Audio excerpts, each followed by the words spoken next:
जय हिंद दोस्तों। आज हम लोग जो है विज्ञान के बारे में पढ़ेंगे। इसमें क्लास 10th का आज प्रथम चैप्टर, पहला चैप्टर फिजिक्स का पढ़ाया होगा। उसमें से पहले बेसिक जानकारी पता करेंगे कि विज्ञान क्या होता है, विज्ञान के जनक कौन कौन है, कौन कौन से पार्ट में बांटा गया है, विज्ञान की जानकारी हो जाएगा। उसके बाद हम लोग आगे बढ़ेंगे। नो बकवास, ओनली क्लास। चलिए आते हैं हम लोग विज्ञान पर। पहला चीज लिखे यहाँ पर हम दर्शाया हुआ है, पहला बात लिखे हैं विज्ञान, लिखे विज्ञान। साइंस इसका इंग्लिश होता है SCIENC। साइंस मतलब विज्ञान। आखिर में विज्ञान क्या होता है, तो विज्ञान सुन लीजिए। विज्ञान के बारे में बोलेंगे। विज्ञान का मतलब होता है विशेष ज्ञान। जिस शास्त्र को पढ़ने से हमें विशेष जानकारी मिलती है उसको क्या कहते हैं, विज्ञान। विज्ञान का मतलब होता है विशेष ज्ञान।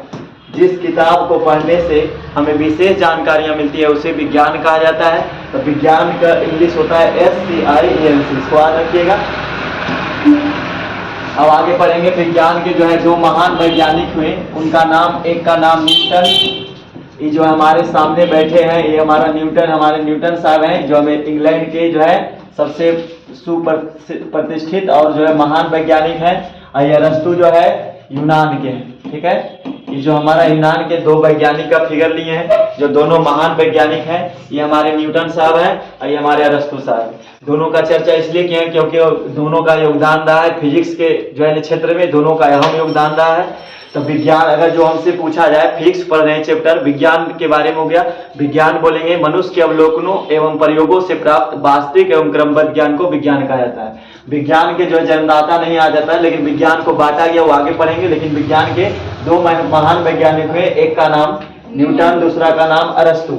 अब विज्ञान में जो है इसमें अगर जो पूछा जाए, तो अगर जो पूछ दे कि भौतिक विज्ञान के जन्मदाता तो न्यूटन, अगला पूछेगा कि भौतिकी शब्द किसने दिया, तो अरस्तु ने दिया। बस इस फिगर के लाने का मकसद यही था कि न्यूटन कैसे दिखते हैं, हमारे अरस्तु कैसे दिखते हैं। देखने में तो ऐसा नहीं, लेकिन देखिए दिमाग से अच्छे हैं और उसका चेहरा से कोई मायने नहीं रखता है। इसलिए कहता है handsome is that handsome do, सुंदर वही है जो सुंदर कार्य को करता है। कोई व्यक्ति रूप से सुंदर नहीं होता है। यहाँ तक कि फिगर भी आप देख सकते हैं, फिगर से नहीं लग रहे हैं कि हैंडसम है, लेकिन देखिए इनका दिमाग, इन्हीं के बदौलत आज पूरी दुनिया चल रही है। ठीक है, अब आगे चलते हैं। अब आए देखिए यहाँ लिखे साइंस। साइंस का मतलब होता है विज्ञान। साइंस का मतलब विज्ञान होता है। इसमें विज्ञान को जो है मुख्य रूप से दो भागों में बांटते हैं, दो भागों में बांटा गया विज्ञान को। विज्ञान का अर्थ होता है विशेष ज्ञान। जिस किताब को पढ़ने से हमें विशेष जानकारियां प्राप्त होती है उसको विज्ञान कहते हैं। विज्ञान को मुख्य रूप से दो भागों में बांटा गया है। पहला भाग का नाम है जीव विज्ञान, दूसरा भाग का नाम है भौतिक विज्ञान।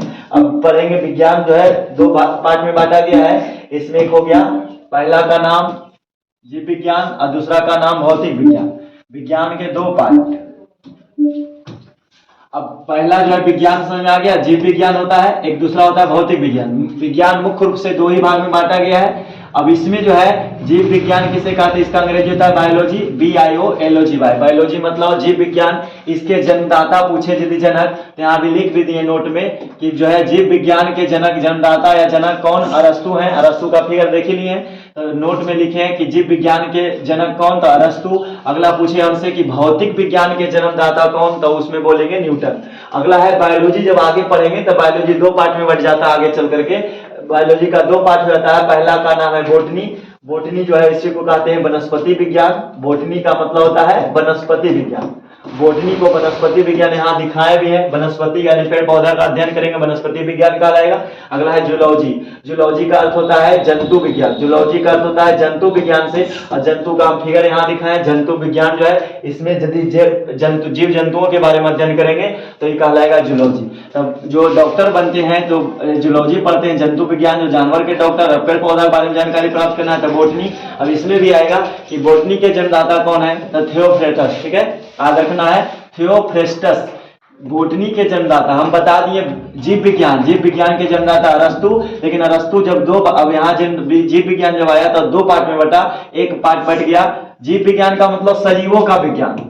सजीवों के विज्ञान को जीव विज्ञान कहते हैं, जिसको अंग्रेजी में बायोलॉजी कहते हैं। सजीवों के विज्ञान को जीव विज्ञान कहते हैं, और जीव विज्ञान के अंतर्गत पेड़ पौधे भी सजीव होते हैं और उसका जीव जंतु भी सजीव होते हैं, इसलिए दोनों को एक साथ रखा गया। लेकिन जब अलग अलग पार्ट में बांटते हैं, एक जंतु विज्ञान अलग क्षेत्र में पढ़ते हैं और वनस्पति के बारे में अलग किताब में पढ़ते हैं, तो दोनों दो पार्ट में बढ़ जाता है। तो दोनों के जन्मदाता अलग अलग हैं। एक का नाम बोटनी है, बोटनी के जन्मदाता कौन है? थियोफ्रेस्टस। वनस्पति विज्ञान के जो जन्मदाता थियोफ्रेस्टस, और जूलॉजी जंतु विज्ञान के जनक अरस्तु। अरस्तु जो है जीव विज्ञान के भी जनक हैं और जंतु विज्ञान के भी जनक हैं। अगला हमारा भौतिक। भौतिक विज्ञान के दो भाग होते हैं। हमने बताया कि विज्ञान दो पार्ट में बट गया। विज्ञान कितने पार्ट में टूट गया? दो पार्ट में टूट गया। विज्ञान टूटा दो पार्ट में। पहला का नाम बना जीव विज्ञान, दूसरा का नाम बना भौतिक विज्ञान। अब भौतिक विज्ञान अभी हम सीखे कि जीव विज्ञान भी दो पार्ट में बट गया। एक का नाम हो गया बॉटनी और दूसरा का नाम हो गया जूलॉजी। लेकिन अब जब पढ़ेंगे भौतिक विज्ञान तो इसका भी दो पार्ट में बट गया है। तो भौतिक विज्ञान के दो भाग होते हैं। दो भाग में पहला भाग का नाम है भौतिकी। भौतिक विज्ञान अलग होता है, भौतिकी अलग होता है। इसमें है भौतिकी, तो भौतिकी को कहते हैं फिजिक्स, इसी को कहा जाता है फिजिक्स। इसमें क्या है? इसके जनक न्यूटन है। भौतिकी विज्ञान के जनक कौन? न्यूटन। अगला पूछेगा एक शब्द कि भौतिकी शब्द किसने दिया? भौतिकी शब्द, भौतिकी तो चैप्टर किताब है, लेकिन भौतिकी शब्द किसने दिया? याद रखना है भौतिकी शब्द देने वाले कौन थे? तो अरस्तु थे। अरस्तु जो है भौतिकी शब्द दिए हैं। अगला है भौतिक विज्ञान बढ़ जाता है अगला दूसरा पार्ट में। पहला भाग का नाम भौतिक विज्ञान का पहला भाग भौतिकी और दूसरा भाग का नाम रसायन। यही रसायन बढ़ता है जिसको केमिस्ट्री कहते हैं। इसके जनक है एंटोनी लेवोजियर। याद रखना है कि भौतिकी के जनक न्यूटन और रसायन विज्ञान के जनक एंटोनी लेवोजियर। एंटोनी लेवोजियर रसायन विज्ञान के जनक हैं, जबकि भौतिक विज्ञान के जनक न्यूटन है। आगे पढ़ते हैं फिजिक्स। फिजिक्स क्या होता है? तो बोलेंगे प्रकृति एवं प्राकृतिक में घटने वाले विभिन्न प्राकृतिक घटनाओं का अध्ययन विज्ञान के जिस शास्त्र में करते हैं उसी को हम कहते हैं भौतिकी या तो फिजिक्स।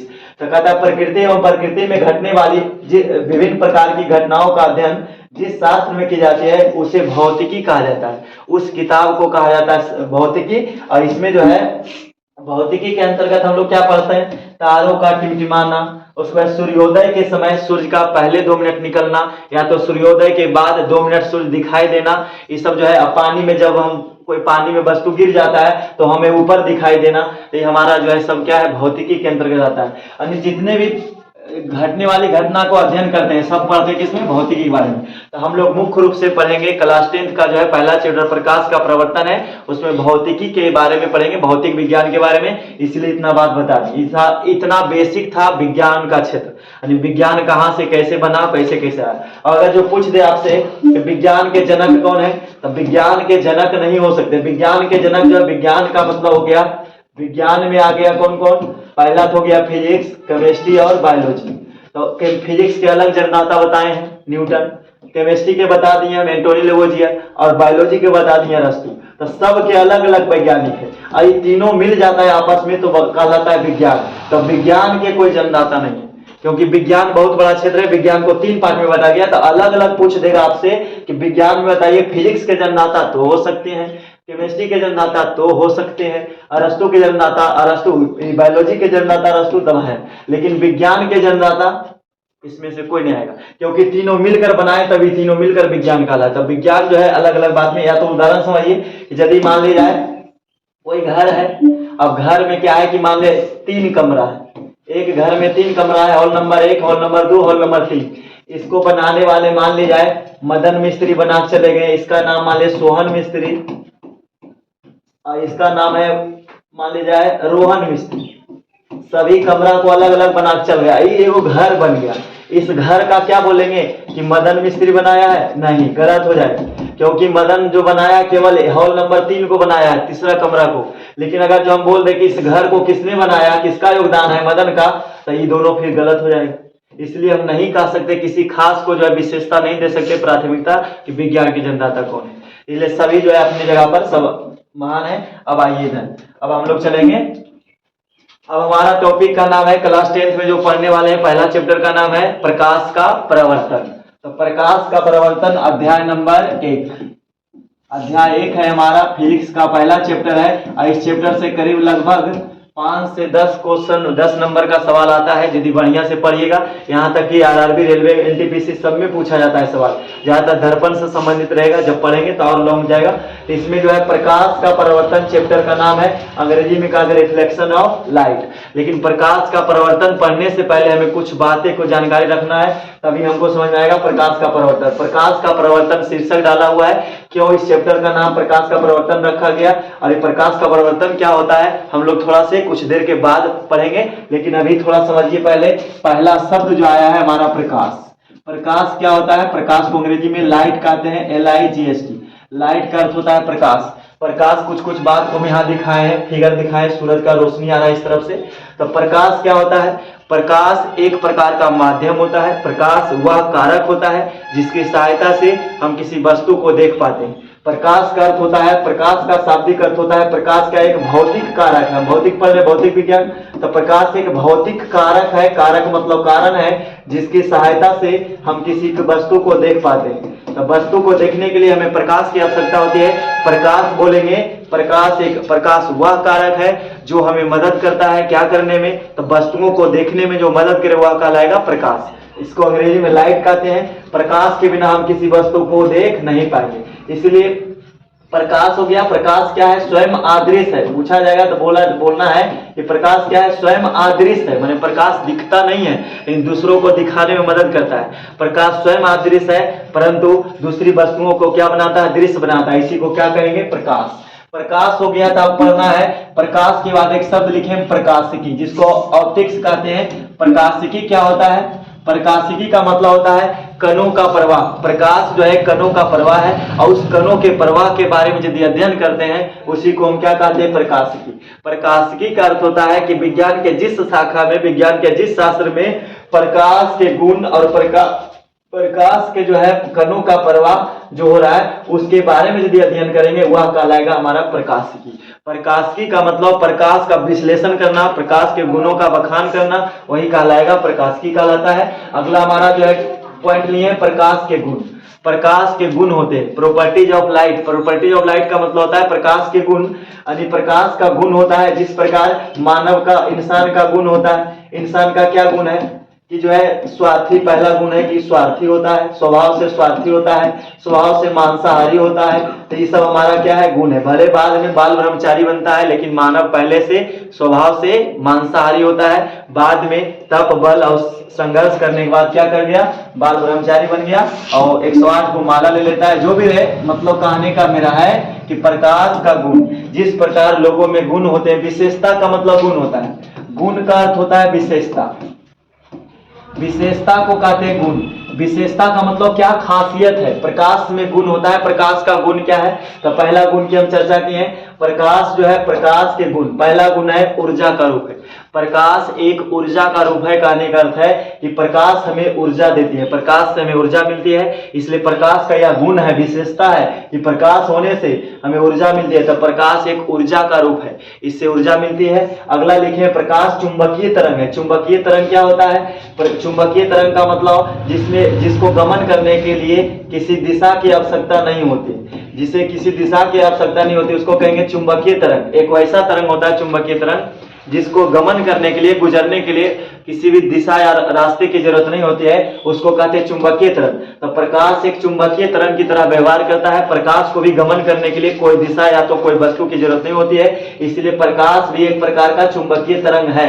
चुंबकीय तरंग का अर्थ होता है कि जिससे प्रकाश गुजरे। पर चुंबकीय तरंग का अर्थ होता है ना तो उसको गुजरने के लिए ना तो दिशा चाहिए, ना तो किसी वस्तु की सहारा चाहिए, लेकिन उसी प्रकार हमारा प्रकाश है, प्रकाश सीधी दिशा में गमन करती है। अगला पॉइंट लिखिए, तीसरा पॉइंट, कि प्रकाश की चाल 3 × 10⁸ मीटर प्रति सेकेंड होता है।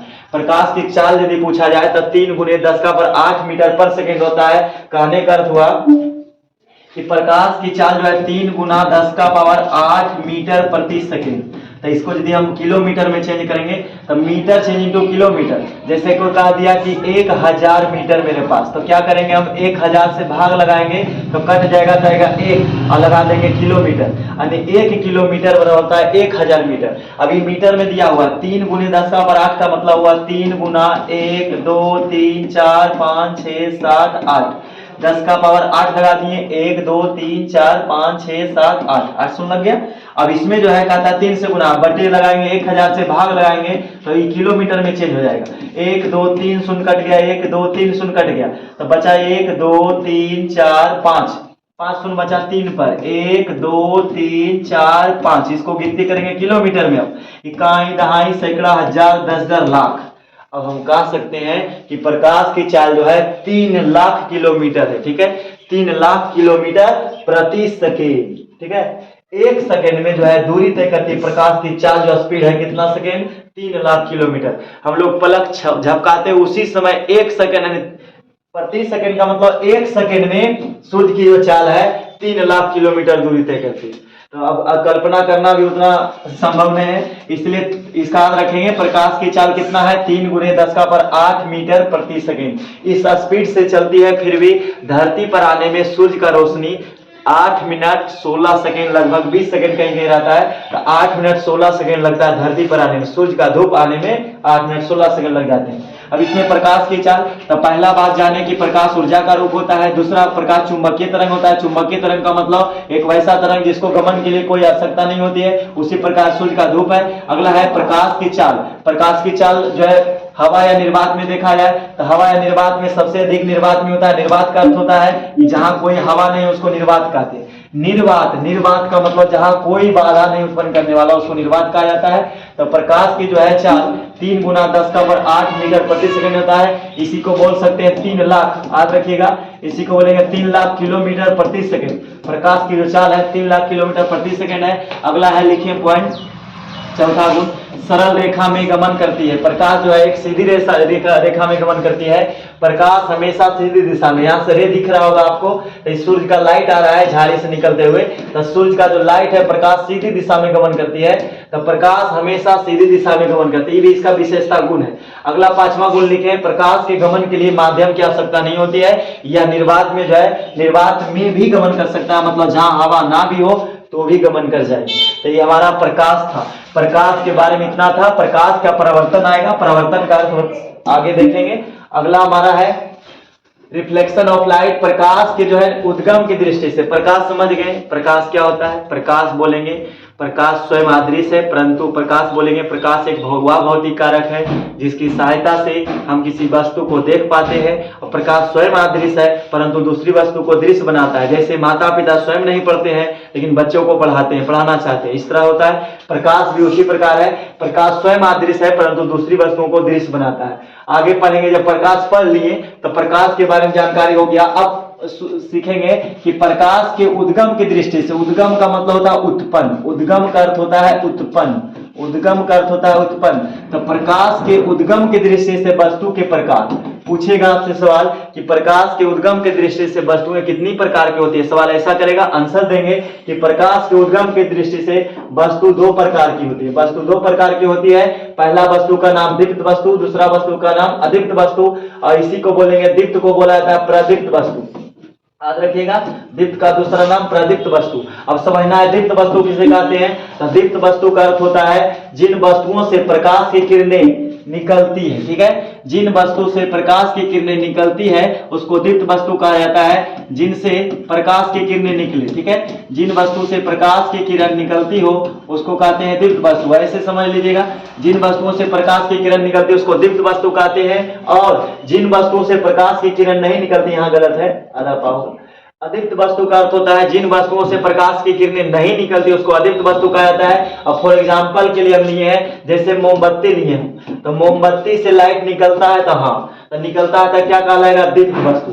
और जिनसे स्वयं निकलता है, जैसे सूर्य, सूर्य लिए यहाँ पर, तो सूर्य क्या है, स्वयं निकलने वाला है, तो जिनसे स्वयं निकले, अपने आप निकले, उसको कहते हैं, इसी के अंतर्गत रखा गया स्वादीप्त। दीप्त तो है लेकिन स्वादीप्त है, स्वा बने अपने आप, जिसको जलाने के बाद निकले या तो कुछ करने के बाद निकले लाइट है उसको कहेंगे दीप्त वस्तु, लेकिन जिनसे स्वयं निकलती है उसको कहेंगे स्वादीप्त वस्तु। जैसे में सूर्य, जैसे में तारा, तारा हो गया हमारा स्वादीप्त वस्तु में। स्वादीप्त का मतलब जिन वस्तुओं से प्रकाश की किरणें स्वयं निकलती है उसको स्वादीप्त कहते हैं, और जिनसे केवल लाइट निकलती है उसको दीप्त कहेंगे। जैसे मोमबत्ती, टॉर्च, टॉर्च हमारा क्या है, स्वादीप्त नहीं दीप्त बोलेंगे। दीप्त का मतलब जिनसे निकल सकती है, तो हाँ टॉर्च से लाइट निकलती है। और उसके बाद तारा की बात करें तो तारा में क्या है, तो तारा से स्वयं निकलता है, तो इसमें क्या बोलेंगे, तारा के पास अपना प्रकाश होता है, सूर्य के पास अपना प्रकाश होता है, तो इसको बोलेंगे स्वादीप्त वस्तु। और जिन वस्तुओं से निकलती है वो दीप्त कहलाएगा। अगला अदीप्त वस्तुएं, जैसे हम लिए पत्थर, पत्थर क्या हो गया, अदीप्त वस्तुएं, क्योंकि इनसे लाइट नहीं निकलेगा। पत्थर हो गया, ईंट हो गया, बालू हो गया, ये सब बोलेंगे छड़ सीमेंट गिट्टी बालू जो लाना ला दीजिए। तो कहला है अदीप्त का मतलब होता है जिन वस्तुओं से प्रकाश की किरणें नहीं निकलती उसको अदीप्त वस्तुएं कहते हैं। अगला लिखे उठा, उत्पन्न की दृष्टि से, उत्पन्न का मतलब उद्गम, निकलता है जो।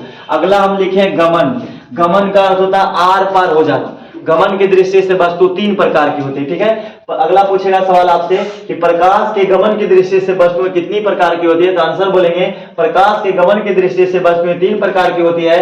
पहला का नाम बोलेंगे, पहला वस्तु का नाम पारदर्शक, पारदर्शक, इसी को दूसरा बाद में बोला जाता है, दूसरा भाषा में पारदर्शी वस्तुएं, इसको अंग्रेजी में कहते हैं transparent, transparent things. Transparent things का मतलब होता है पारदर्शी, ट्रांसपेरेंट मतलब आर पार हो जाना, ट्रांसफर हो जाना इस पार से ऊपर। तो पारदर्शी या तो पारदर्शक उसी को बोलते हैं। तो पारदर्शक या पारदर्शी वस्तु की परिभाषा पूछेगा तो बोलेंगे एक वैसी वस्तु जिनसे प्रकाश की किरणें आर पार गमन कर जाती है, इस पार से उस पार चला जाए, यानी उत्तर से दक्षिण, दक्षिण से उत्तर।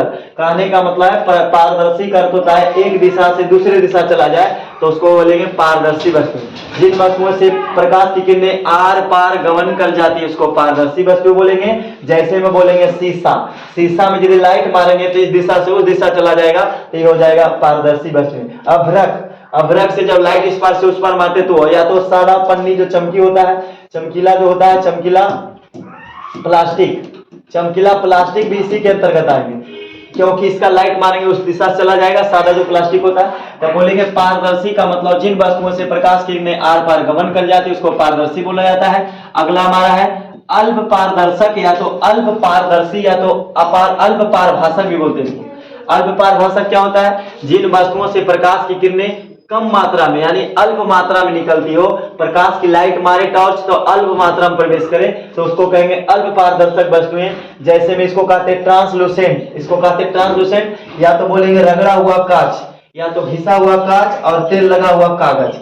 तेल लगा हुआ कागज भी क्या है, अल्प पारदर्शक का उदाहरण है, क्योंकि उसमें लाइट मारेगा तो धुंधला टाइप हो जाता है। अगला है अपारदर्शक, अपारदर्शक क्या होता है, इसको कहते हैं ओपेक, ओपेक थिंग्स मतलब होता है, ओपेक का मतलब हो गया अपारदर्शक। अपारदर्शक वस्तुएं जिन वस्तुओं से प्रकाश की किरणें नहीं निकलती, एक थोड़ा सा भी नहीं, तो बोलेंगे अपारदर्शक का मतलब जिन वस्तुओं से प्रकाश की किरणें आर पार नहीं गमन कर पाती है वैसे वस्तु को अपारदर्शक वस्तु कहा जाता है। जैसे में पत्थर, जैसे में लकड़ी, जैसे में जो भी बोलना है ऐसा चीज जो आर पार गमन नहीं कर सकता। तो ये हमारा जो है कॉपी दिख रहा होगा, कॉपी का लाएगा क्या चीज, अपारदर्शक वस्तु, क्योंकि इस पर लाइट मारेगी इस दिशा से उस दिशा में नहीं जाएगा तो अपारदर्शक का लाएगा। आगे चलते हैं, इतना समझ में आ गया होगा। अगर जो हमसे पूछा जाए कि प्रकाश के उद्गम की दृष्टि से वस्तु कितना प्रकार के, तो दो प्रकार के। पहला का नाम दीप्त वस्तुएं, दीप्त के अंतर्गत आता है, दीप्त के अंतर्गत स्वादीप्त, दीप्त के अंतर्गत क्या आएगा, स्वादीप्त, इसी में आता है स्वादीप्त वस्तुएं।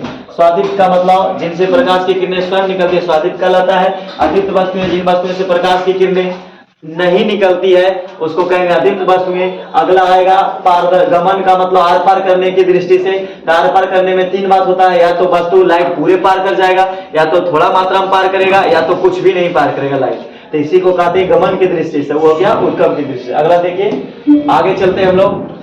अगला है हमारा लिखे किरण। किरण पुंज क्या होता है, किरणों के समूह को किरण पुंज कहा जाता है, किरणों के समूह को किरण पुंज कहा जाता है। किरण पुंज का मतलब होता है, जैसे ही देखो टॉर्च दिखाए हैं, ये हमारा टॉर्च है,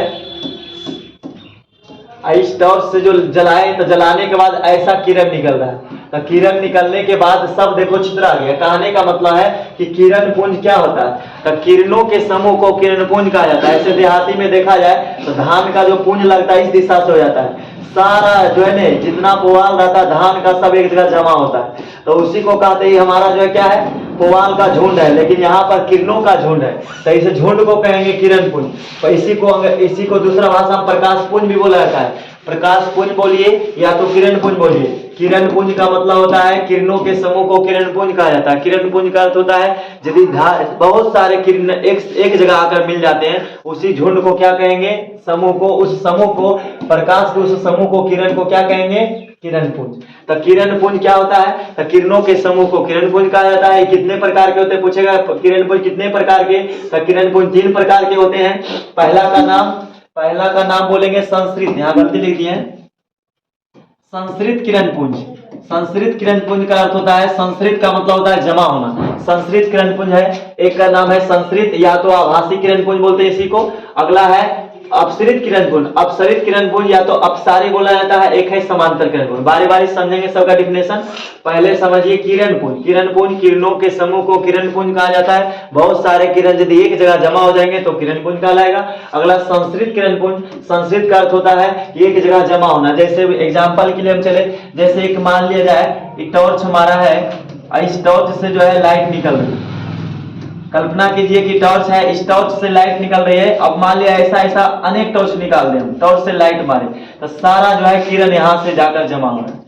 तो कहने का मतलब यहाँ जो जमा हुआ तो एक बिंदु पर जमा हुआ, एक खास बिंदु पर जमा हुआ, और लाइट ऐसे गया यहाँ पर जमा हो गया, लाइट ऐसे गया यहाँ जमा हो गया, लाइट ऐसे यहाँ जमा हो गया। तो जिस बिंदु पर जमा होता है उसको कहते हैं संस्कृत बिंदु। और उसके बाद ये जो हमारा कहलाएगा किरण पुंज, यहाँ भी झुंड है, किरण का झुंड जा रहा है। ये तो अभी एक दिख रहा है, असंख्य दिखा देंगे ऐसे तो सब जाकर जमा हो गया।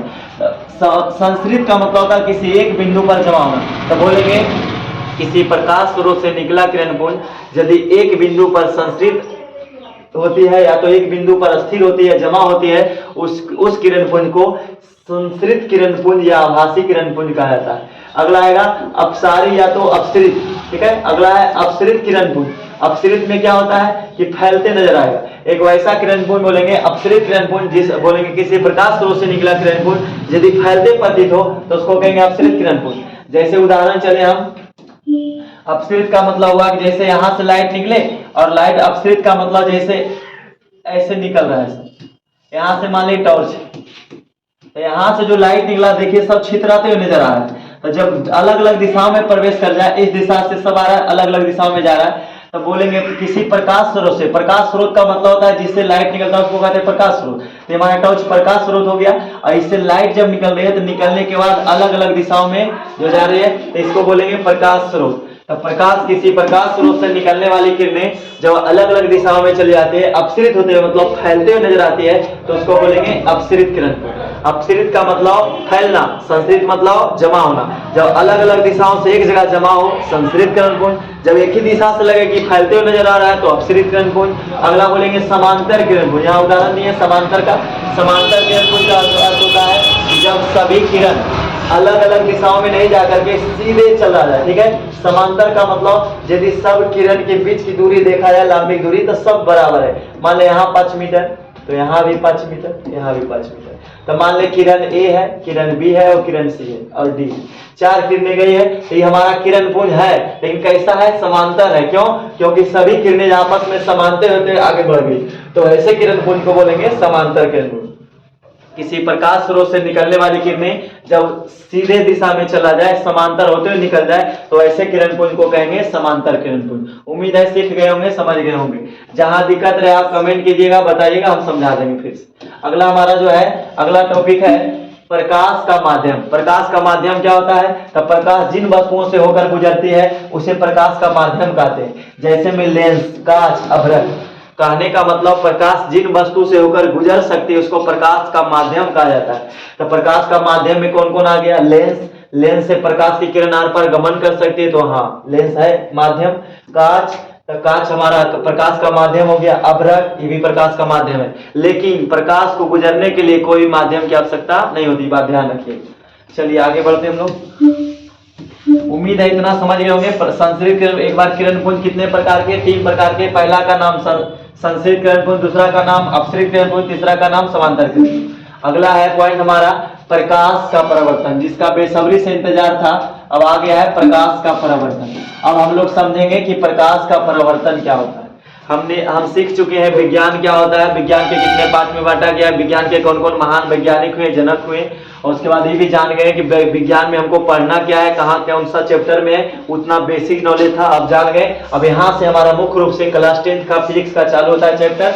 अब यहाँ से चैप्टर का नाम है प्रकाश का परावर्तन, नाम है reflection of light. Reflection of light, उम्मीद है बढ़िया से पढ़िएगा तो आपको जो है साइंस से प्यार हो जाएगा। SCIENC, साइंस से क्या हो जाएगा, प्यार। अब प्यार हो जाएगा, प्यार एक ऐसा नशा है कि जिसको हो जाता है वो जिंदगी भर, हमेशा समझ लीजिए कि छोड़ना तो संभव नहीं है, छूटेगा नहीं।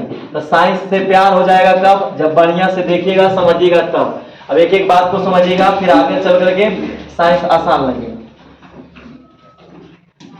तो पहला पॉइंट बनाए हम प्रकाश का परावर्तन। प्रकाश समझ गए, अब परावर्तन समझेंगे। परावर्तन का अर्थ होता है लौटना।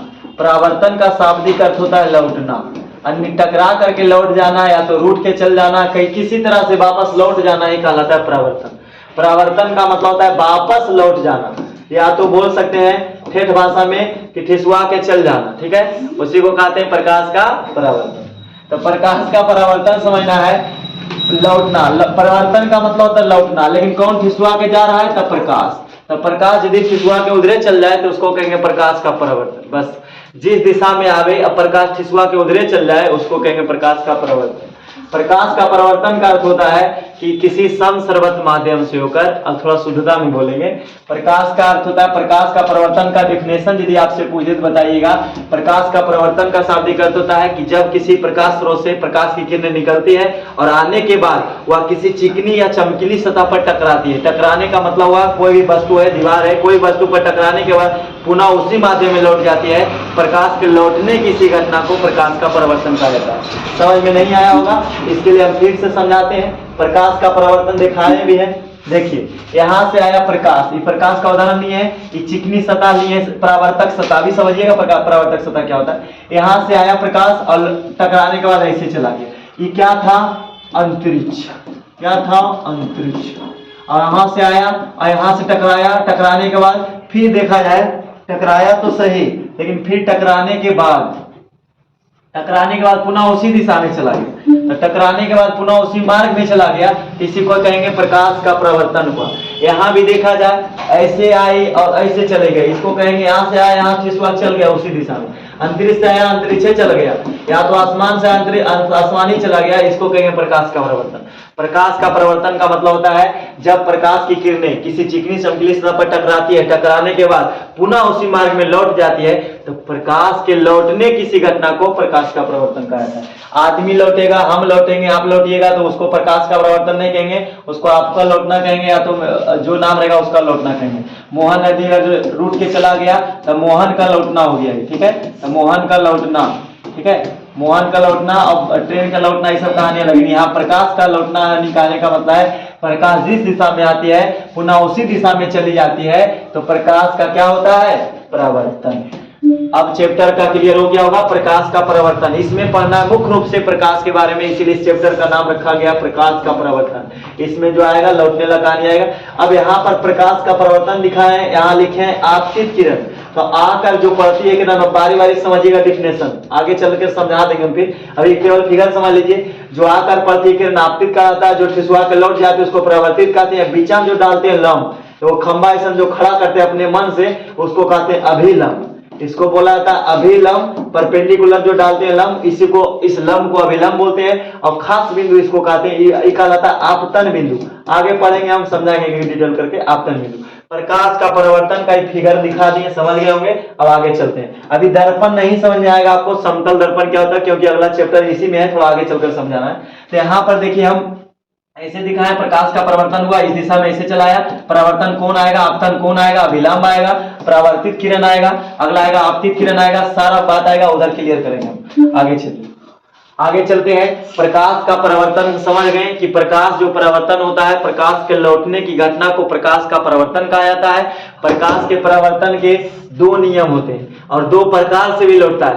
प्रकाश के जो है, जैसे आदमी के लौटने के दो चाल, जैसे व्यक्ति भी देखा जाए, तो यहाँ जो प्रकाश जो है, प्रकाश के परावर्तन के दो नियम तो है, इन पहले समझना है। प्रकाश परावर्तन के दो प्रकार, प्रकाश के परावर्तन के दो प्रकार होते हैं, ठीक है। दो प्रकार से जो है प्रकाश का परावर्तन होता है, दो प्रकार से। कैसे, तो देखिएगा, पहला हो गया, एक नाम है नियमित परावर्तन। पहला का नाम नियमित परावर्तन, यहाँ लिखे भी है, इसको कहते हैं रेगुलर, REGULAR, रेगुलर रिफ्लेक्शन। और अनियमित के कहते हैं इरेगुलर, IRREGULAR, इरेगुलर अनियमित हो गया। अनियमित का मतलब होता है जो टेढ़ा में बताएंगे, नियमित का मतलब हो गया रेगुलर और अनियमित इरेगुलर। इसमें क्या होता है, रेगुलर रिफ्लेक्शन में क्या होता है कि प्रकाश की किरण आती है किसी से चमकीली सतह, चमकीली सतह हुआ पानी हो सकता है, चमकीली सतह हुआ कांच हो सकता है, चमकीली सतह आपका दर्पण मिरर जो होता है जिससे आप चेहरा देखते हैं वो हो सकता है। चमकीली सतह का अर्थ होता है थाली भी चमकीली सतह है, बर्तन भी चमकीली सतह है। और यहाँ पर हम पानी लिए हैं, समुद्र का पानी दिखा दिए, तो इस पानी पर से टकराने के बाद सूरज का धूप जिस दिशा में उसी दिशा में चला गया। तो कहने का मतलब है नियमित परावर्तन का मतलब होता है कि बोलेंगे किसी समसर्वत माध्यम से होकर आने वाली प्रकाश की किरणें जब किसी चिकनी सतह पर, ये बात ध्यान रखिएगा, जब किसी चिकनी सतह पर टकराती है और टकराने के बाद एक नियम का पालन करते, खास नियम का पालन करते हुए पुनः उसी मार्ग में लौट जाती है, तो प्रकाश के लौटने की इसी घटना को प्रकाश का नियमित परावर्तन कहलाता है। नियमित का मतलब नियम का पालन करना। जैसे नियम कैसे पालन करना है देखिएगा, देखिए हम नियम का पालन दिखाते हैं। नियम का पालन कैसे हो रहा है, नियम का पालन यहाँ देखिएगा, नियम का पालन हो रहा है। ऐसे आया और ऐसे चला गया, ऐसे आया ऐसे चला गया, ऐसे आया ऐसे चला गया, ऐसे आया ऐसे चला गया। इससे एक चीज पता चल रहा होगा कि खास दूरी पर जा रहा है, नियम का पालन, लग रहा है कि कोई डिजाइन बन रहा है। और एक डिजाइन और दिखाते हैं, एक डिजाइन और रहेगा, वो ऐसा डिजाइन रहेगा जो ढंग का नहीं, दिमाग में नहीं जाएगा। एक डिजाइन ऐसा है, ऐसे ऐसे बना दिए हैं और यहाँ से आया ऐसे चला गया, एक आया इस गड्ढे में आया ऐसे चला गया, एक आया ऐसे और ऐसे चला गया, और एक आया ऐसे ऐसे चला गया। कहने का मतलब प्रकाश का धूप इसमें भी पड़ रहा है, ऐसे आया ऐसे चला गया, कोई ढंग का नहीं बन रहा है। ऐसे आया कभी सीधा भी भाग जाता है। तो ये जो हमारा हो रहा है परावर्तन, ये होगा अनियमित, ये कहलाएगा अनियमित, कारण इसमें कोई नियम नहीं है। जिसमें नियम हो नियमित, जिसमें कोई नियम नहीं है अनियमित। तो बोलेंगे जब प्रकाश की किरण एक नियम का पालन करते हुए लौटती है तो प्रकाश के लौटने की घटना को प्रकाश का परावर्तन तो कहते हैं, लेकिन वो कैसा प्रकार है, नियमित। प्रकाश का नियमित परावर्तन हुआ। नियमित का मतलब नियम का पालन करते हुए लौट गया। अनियमित का मतलब जब प्रकाश की किरण आई चिकनी या इसमें बोलेंगे रुखड़ी सतह, बोलेंगे जब किसी जब वहां चमकीली था, चमकीली सतह आएगा, चमकीली सतह या चिकनी सतह पर पड़ेगा तो नियमित परावर्तन। रुखड़ी सतह जैसे तैसे रहेगा उस पर आकर टकरा चला गया तो उसको कहेंगे अनियमित परावर्तन। बोलेंगे किसी प्रकाश स्रोत से आने वाली किरणें जब रुखड़ी सतह पर पड़ती है और पढ़कर वह पुनः उसी मार्ग में लौट जाती है तो प्रकाश के लौटने की इसी घटना को उसको कहेंगे प्रकाश का अनियमित परावर्तन। और यदि चिकनी सतह है और उस पर लौट गया तो नियमित परावर्तन, रुखड़ी सतह है तो अनियमित परावर्तन, चिकनी सतह है चमकीली सतह पर लौट करके और पुनः उसी दिशा में चला गया तो इस हुआ प्रकाश का परावर्तन हुआ, लेकिन नाम देंगे नियमित परावर्तन। उम्मीद है इतना समझ गए होंगे। अब आगे चलते हैं। अगला दिखाएं प्रकाश परावर्तन के दो नियम होते हैं। देखो ये बात ध्यान रखिएगा थोड़ा ठेठ में, एक होता है नियम, एक होता है नियन। और नियन क्या होता है, जब तक कई नियन, अगर जो देहाती भाषा में बोला जाए तो बोलता है कि कई नियन के खाए गए तो कितने प्रकार के, प्रकार को कहते नियन। और यहाँ पर हो गया नियम। नियम का मतलब अलग बात और नियम एक हो गया प्रकार अलग बात। तो यदि हमसे पूछे प्रकाश के परावर्तन के कै प्रकार से होता है, मैं लौटने का काम दो प्रकार से। पहला का नाम नियमित रूप से लौटता है प्रकाश, और एक हो गया अनियमित रूप से। तो लौटने का दो तरीका, किसी का जो है किसी का रोने का भी देखिए, लड़की का अलग तरीका है, लड़का का रोने का अलग तरीका है। लड़का जब रोएगा तो आंसू आएगा लेकिन थोड़ा अलग ढंग की, लड़की का जब रोती है तो उसका आंसू नहीं दिखेगा, लेकिन लड़का रोएगा तो अलग कहानी, सबका अलग अलग है। रोने का दो तरीका, रोना तो दोनों है लेकिन दोनों का तरीका अलग अलग है। उसी प्रकार प्रकाश का परावर्तन तो हो रहा है लेकिन दो प्रकार से, दो जैसा, एक नियमित, एक नियम से जा रहा है, एक बिना नियम के। तो अनियमित रहेगा तो अनियमित रूप से रोने वाली लड़की होती है, नियमित रूप से लड़का ज्यादा नहीं नियम से रोएगा, बस काम भर लेगा उसका। लड़की लोग अनियमित, जब तक लहंगा मिल नहीं जाए, जब तक कपड़ा नहीं मिलेगा तब तक रोते रहेंगे, वो हो गया अनियमित परावर्तन। अनियमित मतलब नियम का पालन करते रोए, ठीक है। और लड़की लोग अनियमित माने जब मन किया तब रोनी, अनियमित। अब मन किया तब ढंग से नियम का पालन करेंगे, पहले नहीं जानेंगे क्या रोना जरूरी है तब रोएंगे, इसीलिए उसको कहेंगे नियमित। और जब मन तब करे जब रो लो, हो गया अनियमित। तो अनियमित का मतलब बिना नियम के, अनियमित का मतलब नियम के, जब नियम का पालन करते लौटे नियमित, और बिना नियम का तो अनियमित। अब आता है जब इसका जब दिखाए, देखिए लाइट दिखाए हैं, ये हमारा दर्पण नहीं है। दर्पण क्या होता है ये भी समझ लीजिए। दर्पण का मतलब होता है, दर्पण का मतलब वह सतह, वह चमकीली सतह जिसका एक भाग रंगा हुआ हो। दर्पण का मतलब मिरर, अंग्रेजी में मिरर कहते हैं, उसी को कहते हैं आईना। आईना जिसको, जिसमें हम लोग चेहरा देखते हैं, उसी को कहते हैं दर्पण। आईना को कहा जाता है दर्पण, अंग्रेजी में मिरर। तो मिरर में है, दर्पण हो गया। दर्पण क्या होता है, यदि एक भाग यदि चमकीला है, इसको रंग देंगे इस तरह, इसको कहेंगे कलई किया हुआ भाग। कलई मतलब रंगा हुआ भाग, रंगा हुआ भाग को कहते हैं कलई किया हुआ भाग। एक दिशा, एक तरफ रंग देते हैं, ऊपर दिशा जो है ऐसी छोड़ देते हैं, तो ऊपर चमकीला भाग है, इस पर परावर्तन की क्रिया हो सकती है, लाइट आने के बाद लौट सकती है, तो ये कहलाएगा परावर्तक सतह। लेकिन इसको कहेंगे दर्पण। दर्पण कैसा, तो समतल। तो समतल दर्पण का मतलब हुआ एक भाग रंगा हुआ होना चाहिए, एक भाग जो है चमकीला होना चाहिए, उसी को दर्पण कहा जाता है। अब दर्पण में हम लाइट मारे हैं, यहां से आया लाइट, इस दिशा से ऐसे चला गया, तो यहाँ पर जो है एक ऐसे से डॉट डॉट दिखाए हैं, हमारा क्या विलंब दिखाए हैं, जो यहाँ से बनाएगा कौन, ये आपतित किरण है, ये अपरावर्तित किरण है, और आपतन बिंदु। अब बारी बारी से समझ लिए एक बार। अब हम समझाना चाह रहे हैं कि परावर्तन का नियम जो होता है दो प्रकार के। प्रकार तो प्रकाश का परावर्तन दो प्रकार के, अपरावर्तन के दो नियम, ठीक है। परावर्तन जब प्रकाश की क्रिया होती है, जब प्रकाश का परावर्तन होता है, लौटने का काम होता है, इसमें दो नियम प्राप्त होता है। पहला नियम पहले समझेंगे कि आकर पड़ने वाली किरण को आपतित किरण कहा जाता है। बोलेंगे परावर्तक सतह। परावर्तक सतह क्या होता है, इसको बोलेंगे परावर्तक सतह। परावर्तक सतह का मतलब होता है जिस सतह से परावर्तन की क्रिया हो सकती है।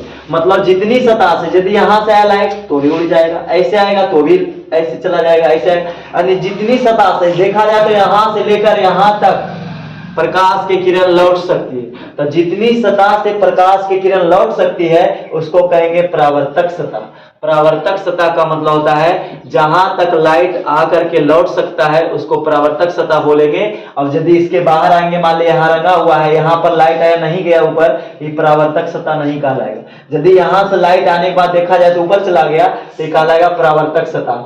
परावर्तक सतह का अर्थ होता है जितनी सतह से परावर्तन की क्रिया होती है उसको क्या कहा जाता है, परावर्तक सतह कहा जाता है। तो अचानक बात है,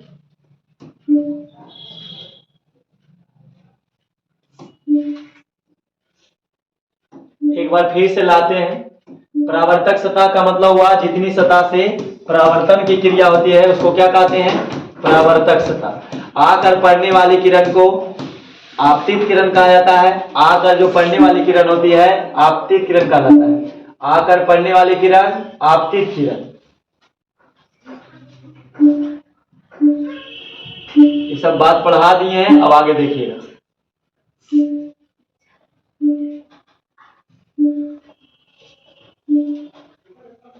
आपतित किरण क्या होता है, आकर पड़ने वाली किरण को आपतित किरण कहा जाता है। आकर पड़ने वाली किरण आपतित किरण।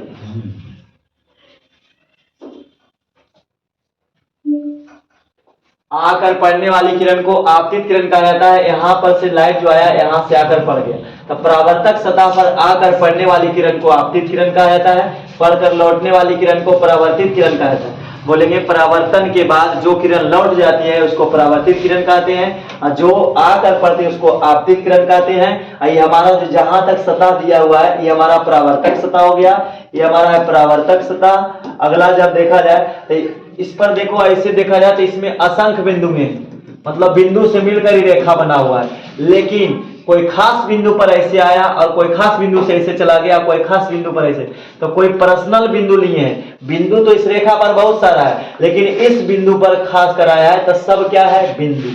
सब क्या बोलेंगे, बिंदु।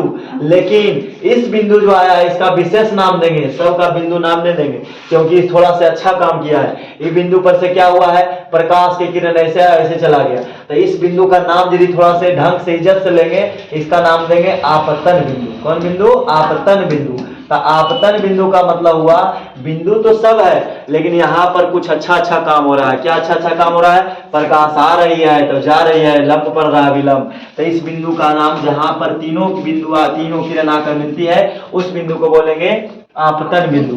आपतन बिंदु का मतलब होता है जिस सतह, परावर्तक सतह के जिस बिंदु पर आपतित किरण, परावर्तित किरण तथा विलंब तीनों आकर मिलते हैं, वैसे बिंदु को आपतन बिंदु कहा जाता है। चलिए इतना क्लियर हो गया। अब समझेंगे नियम, परावर्तन के नियम। तो पहला नियम कहता है, परावर्तन का पहला नियम होता है, परावर्तन का पहला नियम है कि पहला नियम बोलेंगे कि आपतित किरण और परावर्तित किरण तथा आपतन बिंदु पर डाला गया लंब। पहला बात बोलेंगे आपतित किरण, आप परावर्तन के दो नियम। पहला बात बोलेंगे आपतित किरण, परावर्तित किरण, आपतित किरण, परावर्तित किरण और कौन, अभिलंब।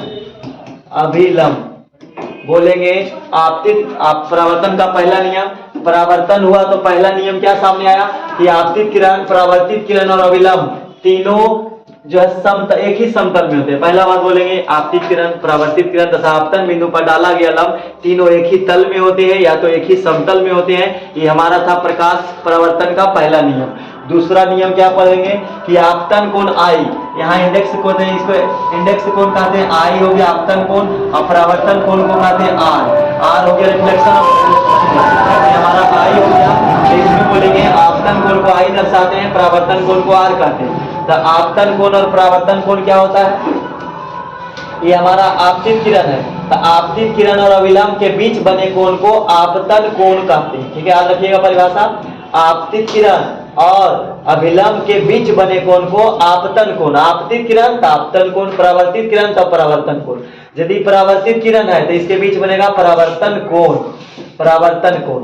तो इसके जो बीच बना कोण, परावर्तन कोण को शॉर्ट में आर कहते हैं, इसको आई कहते हैं। तो आई बराबर आर, दोनों कोण देखा जाए तो दोनों डिग्री बराबर हो जाता है। इसलिए दूसरा नियम आया कि एंगल आई बराबर एंगल आर, यानी बोलेंगे परावर्तन के नियम से पता चला कि आपतन कोण आई बराबर परावर्तन कोण आर बराबर होते हैं।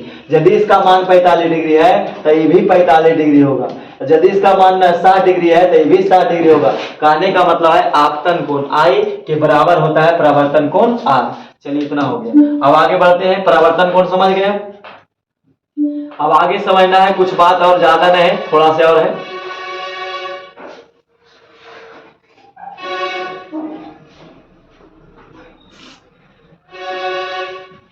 आगे समझना है, यहाँ लिखा परावर्तन से संबंधित कुछ बातें, प्रमुख बात नहीं है, वही बात यहाँ दिखा दी हम, ये सब बात दिखा दिए थे हम।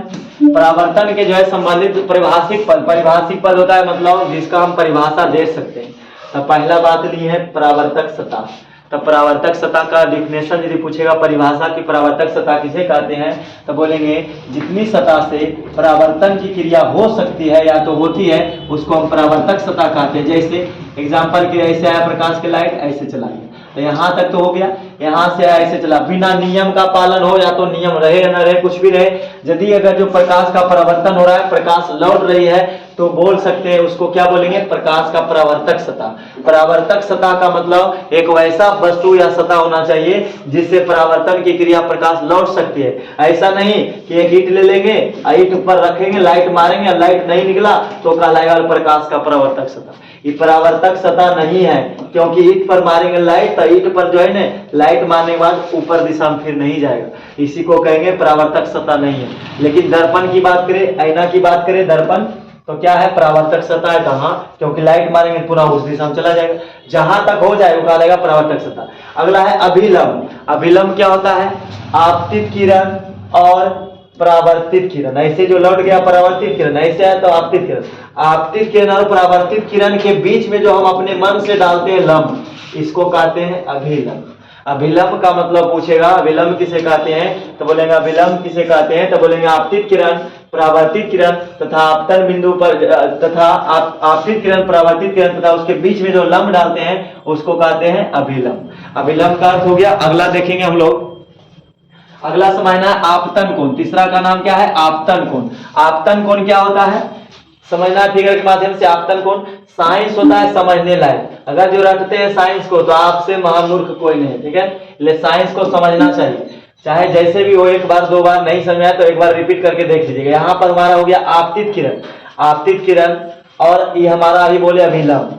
तो आपतित किरण और अभिलंब के जो बीच बनेगा कोण, ये कहलाएगा आपतन कोण, ठीक है। आज देखिएगा पूछेगा आपतन कोण किसे कहते हैं, तो लिखा हुआ फिगर में ही है आपतित किरण और अभिलंब के बीच बने कोण को आपतन कोण कहा जाता है, जिसे स्मॉल आई द्वारा निरूपित किया जाता है। इसको स्मॉल आई से होता है index angle, I N D X index angle, और आएगा रिफ्लेक्शन एंगल, तो इससे आएगा, तो इसमें आएगा आपतन कोण। आपतन कोण को आई कहते हैं, आपतन कोण आई से दिखा दिए। अगला है आपतन तल। आपतन तल क्या होता है? अभिलंब के जिस ओर, अभिलंब दिख रहा है, तो अभिलंब के जिस ओर, इस ओर की इस ओर देखना है, तो अभिलंब के जिस ओर आपतित किरण होती है, तो अभिलंब के बोलेंगे परिभाषा आपतन तल, तो इस तरफ का जो कहलाएगा आपतन तल। आपतन तल का मतलब जिस दिशा में आपतित किरण होगी वो उस साइड का पूरा चीज कहलाएगा आपतन तल। अभिलंब के इस साइड जितना भी आ रहा है वस्तु सब कुछ कहलाएगा आपतन तल। आपतन तल का मतलब बोलेंगे अभिलंब के जिस ओर, तो किस ओर? तो इस ओर है आपतित किरण, तो अभिलंब के जिस दिशा में आपतित किरण को दिखाएंगे इस आधा हिस्सा पूरा कहलाएगा कौन सी? आपतन तल। अगला हमारा है परावर्तन कोण। परावर्तन कोण क्या होता है? तो परावर्तित किरण और अभिलंब के बीच बने कोण, ये हमारा परावर्तित किरण है, ये परावर्तित किरण है और इसके बीच जो बनेगा कोण वो कहलाएगा परावर्तन कोण, जिसको स्मॉल आर से दिखाते हैं। अगला हमारा है परावर्तन तल। परावर्तन तल का अर्थ होता है अभिलंब के जिस ओर, इसको ऐसे बोलेंगे, अभिलंब के जिस ओर परावर्तित किरण होती है उसको कहते हैं परावर्तन तल, उससे बोला जाता है परावर्तन तल बोला जाता है। तो परावर्तन तल हो गया। परावर्तन तल का मतलब हिस्सा, परावर्तन की क्रिया जिस तरह इधर से आने वाला इधर जा रहा है, इसका मतलब हमारा हिस्सा जो कहलाएगा परावर्तन तल। एक बिंदु और बच गया, कह रहा है इन सभी को किरण आरेख द्वारा दिखाया जा सकता है। इस बात को हम किरण आरेख द्वारा दिखा सकते हैं, जो ऐसा फिगर बनाइएगा, और फिगर जरूर मायने रखता है, फिगर एक बार जरूर बनाइएगा। अगला हमारा जो है अगला टॉपिक समझेंगे, एक पॉइंट और है, ज्यादा नहीं है। अगला पॉइंट हमारा है प्रकाशीय प्रतिबिंब, इस समझ लीजिए थोड़ा से।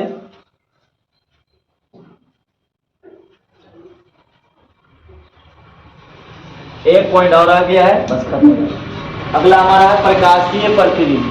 प्रकाशीय प्रतिबिंब दो प्रकार के होते हैं। सबसे पहले समझेंगे प्रकाशीय प्रतिबिंब क्या होता है। प्रकाशीय प्रतिबिंब का मतलब होता है जब किसी प्रकाश स्रोत से निकलता है, जैसे यहाँ मान लिया हम कोई दर्पण ले लिए, अभी पढ़े नहीं है, मान लिया अवतल दर्पण है, अवतल दर्पण लिए, यहाँ से मान ली धुरपी फोकस बिंदु है, वक्रता कैंची है, अभी समझे नहीं, लेकिन यहाँ मोमबत्ती को रख दिया, यहाँ का जो लाइट निकला, मोमबत्ती में अनेक असंख्य लाइटें निकलती है, ऐसे किरण। अब एक किरण तो ऐसा जरूर होगा जो ऐसे जा रहा होगा, तो इस दिशा से आया ऐसे चला है, अब आने के बाद यहाँ जमा हुआ। एक मोमबत्ती उलट के जला दे, हम उलट के जलाएंगे प्रैक्टिकल के लिए, तो उलट के जलाएंगे तो एक किरण तो ऐसा होगा जो ऐसे जा रहा होगा, यहाँ से यहाँ जमा हो गया। तो प्रकाशीय प्रतिबिंब कहलाता है कि जब किसी प्रकाश स्रोत से निकलने वाली किरण किसी एक बिंदु पर जमा होती है, और जहां पर जमा होती है वही कहलाता है प्रतिबिंब। प्रतिबिंब का मतलब होता है छवि। छवि या तो तस्वीर बोलिए, तस्वीर बोलिए, या तो वस्तु है तो वस्तु का जो छाया बनता है उसी को प्रतिबिंब कहते हैं, छाया को प्रतिबिंब बोला जाता है। या तो तस्वीर बोलिए, जो हमारा फिगर बनेगा, लाइट आएगा हम पर पड़ेगा, लाइट आने के बाद पीछे जो साइड बनता है छाया, उस छाया को क्या बोलते हैं? प्रतिबिंब। तो प्रतिबिंब का मतलब यहाँ जो मोमबत्ती रखा हुआ रहेगा इसका प्रतिबिंब यहाँ बनेगा, मोमबत्ती यहाँ दिखेगा दर्पण में रखेंगे तो प्रकाशीय प्रतिबिंब क्या होता है? प्रकाशीय प्रतिबिंब बोलेंगे कि किसी प्रकाश स्रोत से निकलने वाली जो प्रकाश की किरणें किसी एक बिंदु पर जमा होती है, तो यह बिंदु पहले बिंदु का प्रकाशीय प्रतिबिंब कहलाता है। अभी डिफिनेशन है। अगला हमारा है प्रकाशीय प्रतिबिंब कितने प्रकार के थे? तो दो प्रकार के। प्रकाशीय प्रतिबिंब दो तरह के होते हैं, एक का नाम है वास्तविक प्रतिबिंब जिसको रियल इमेज कहते हैं, अगला है काल्पनिक या आभासी प्रतिबिंब इसको वर्चुअल इमेज कहते हैं। रियल इमेज क्या होता है? जो ओरिजिनल हो। तो वास्तविक प्रतिबिंब क्या होता है? किरणों को वास्तविक से मिलाने पर बनता है। वास्तविक प्रतिबिंब क्या होता है? एक बार देख लीजिए। वास्तविक प्रतिबिंब दो प्रकार के, प्रकाशीय प्रतिबिंब दो प्रकार के। प्रतिबिंब किसे कहते हैं? तो वही बात, प्रकाशीय प्रतिबिंब वही बात। सवाल पूछेगा प्रकाशीय प्रतिबिंब कितने प्रकार के होते हैं? तो दो प्रकार के होते हैं। पहला का नाम वास्तविक प्रतिबिंब, दूसरा का नाम काल्पनिक प्रतिबिंब। वास्तविक प्रतिबिंब क्या होता है? तो यदि कोई दर्पण लिए हम, दर्पण का नाम अभी नहीं पता आपको, लेकिन ऐसे समझिए, यहाँ मान लिया धुरपी है, फोकस बिंदु F है और वक्रता कैंची है, अनंत से कोई किरण आ रहा है, ऐसे आया ऐसे चला गया। अब यहाँ पर जो आने के बाद एक किरण और लेंगे, यहाँ से जाकर मिला दी, तो जहां पर मिला वस्तु रखा हुआ अनंत पर, मान लिया यहाँ वस्तु रखा हुआ, अब वस्तु का लाइट ऐसे है, यहाँ जमा हो गया, एक लाइट और ली यहाँ जमा हो गया, तो जहां जमा हुआ उसको कहेंगे वास्तविक। का मतलब हुआ कि वास्तविक का मतलब बोलेंगे जब किसी प्रकाश स्रोत से आने वाली प्रकाश की किरणें किसी एक बिंदु पर जमा होती है, संश्रित होती है, तो उस बिंदु को पहले, उस वह बिंदु पहले बिंदु का कहलाता है वास्तविक प्रतिबिंब। लेकिन आभासी प्रतिबिंब क्या होता है? आभासी में काल्पनिक रूप से मिलाना पड़ता है। जैसे यहाँ दर्पण लिए हम, अब इस दिशा से लेंगे, ऐसे बनाएंगे दूरबीन, फोकस बिंदु या वक्रता कैन सी। अब ऐसे कोई किरण लेंगे, उत्तल दर्पण है, अभी समझ में नहीं आएगा, ऐसे आया ऐसे चला गया, ऐसे आया ऐसे चला गया। इसको डॉट डॉट से जब मिलाएंगे तो यहाँ पर जब मिलेगा, तो जहाँ मिलेगा वो कहलाएगा काल्पनिक प्रतिबिंब। बोलेंगे काल्पनिक प्रतिबिंब किरणों को काल्पनिक से मिलाने पर बनता है। काल्पनिक माने कल्पना करते हैं कि हाँ ऐसे ऐसे यहाँ मिल सकता है, कल्पना करते हैं कि हाँ यहाँ ऐसे ऐसे जा सकता है। तो काल्पनिक का मतलब कल्पना करना और वास्तविक का मतलब ओरिजिनल। ये हमारा वास्तविक प्रतिबिंब था और काल्पनिक प्रतिबिंब। जो अगला वीडियो में देखिएगा, वीडियो लॉन्ग हो जाएगा इसलिए इतना ही काफी है। और यदि वीडियो पसंद आए तो आप लाइक कीजिए, और उसके बाद कोई सुधार करने की आवश्यकता रहे या कुछ बात समझ में नहीं आओगा तो उसको कमेंट कीजिए, फिर उसके अगले बार से सुधार करेंगे। आज का इतना ही रहेगा। जय हिंद, फिर मिलते हैं अगले वीडियो में।